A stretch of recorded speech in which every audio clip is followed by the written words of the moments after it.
Assalamualaikum warahmatullahi wabarakatuh. Halo semua, jumpa lagi dengan saya Nur Fauzi Rahmawati dengan nomor NIM 12620521219 dari kelas PGMI 5D dengan dosen pengampu Ibu Maftuka MPDI. Pada video kali ini saya akan membahas penilaian dalam kurikulum Merdeka Pembelajaran IPS MISD. Pembahasan yang pertama yaitu pengertian penilaian pembelajaran IPS MISD. Penilaian pembelajaran IPS adalah pengumpulan informasi secara menyeluruh yang dilakukan secara terus-menerus untuk mengetahui kemampuan atau keberhasilan siswa dalam pembelajaran IPS dengan menilai kriteria siswa baik secara individu maupun kelompok. Penilaian harus mendapat perhatian lebih dari seorang guru.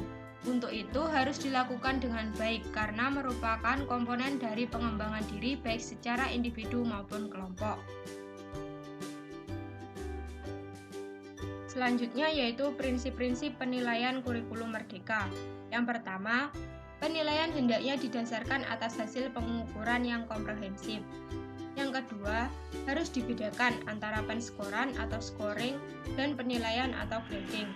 Yang ketiga, kegiatan pemberian nilai hendaknya merupakan bagian integral dari proses belajar mengajar.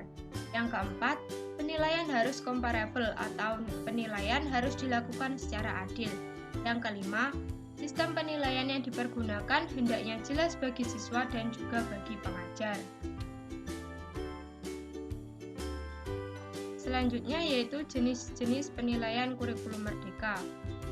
Yang pertama, asesmen awal atau penilaian diagnostik. Asesmen awal harus dilakukan sebelum pembelajaran dengan mengkategorikan kondisi siswa dari segi psikologis dan juga kognitif. Yang kedua, penilaian formatif. Penilaian formatif merupakan penilaian dengan cara pengumpulan data mengenai peningkatan hasil belajar peserta didik dalam memahami kompetensi atau bahan ajar yang telah dipelajari, merumuskan informasi tersebut, kemudian memutuskan kegiatan pembelajaran bagi peserta didik yang paling efektif supaya peserta didik dapat memahami kompetensi yang telah diberikan secara optimal. Yang ketiga, penilaian sumatif.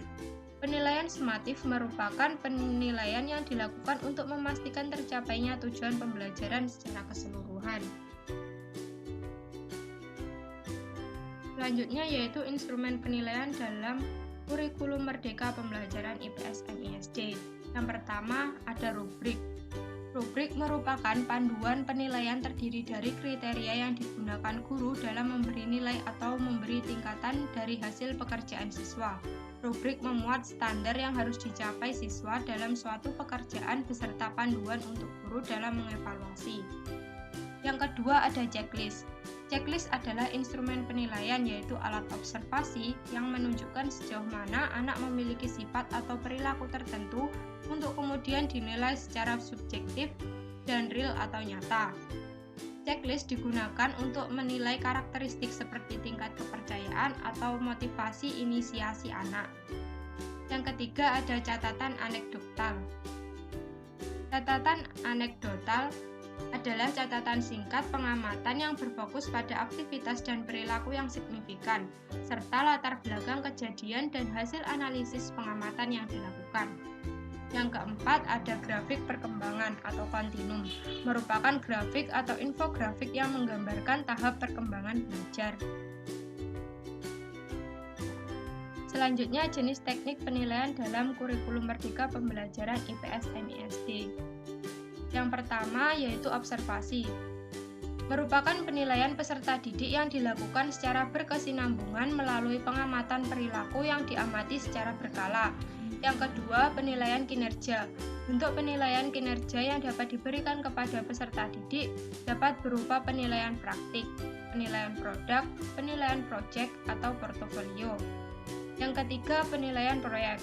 Penilaian proyek merupakan kegiatan penilaian terhadap tugas yang meliputi pengumpulan, pengorganisasian, pengevaluasian, dan penyajian data yang harus diselesaikan peserta didik baik secara individu ataupun kelompok dalam waktu atau periode tertentu.